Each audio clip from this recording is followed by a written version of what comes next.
ঢাকায় প্রকাশ্য দিবালোকে মিডিয়ার সামনে একটা রাজনৈতিক দলের প্রধানকে এভাবে পেটানোই শুধু যায় না, একটা হলো on the spot of the movement আপনি সিচুয়েশন কন্ট্রোল করবার জন্য ধস্তাধস্তি করেছেন, আর একটা হলো কতটা ক্ষোভ কতটা আক্রোশ থাকলে লাঠি দিয়ে খুঁচিয়ে খুঁচিয়ে মারা যায়।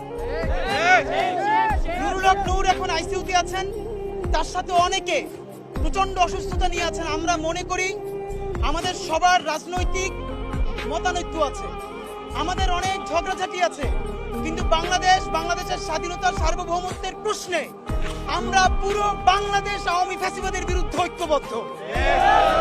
সুতরাং কেউ যদি মনে করে নির্বাচনের আগে স্বৈরাচারী সেই শক্তি ফ্যাসিবাদকে ফিরিয়ে আনবে এবং ষড়যন্ত্র করবে, আমরা সেটা হতে দিব না।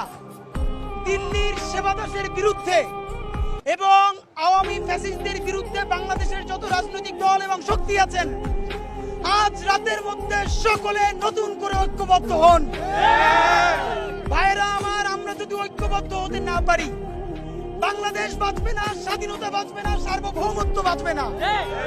জুলাইয়ের শক্তিরা যদি আজকে প্রকাশ্য দিবালোকে তাদেরকে এরকম পেটানো যায়, তাহলে আওয়ামী লীগ ক্ষমতায় নাই, এটা আপনাকে কে বললো?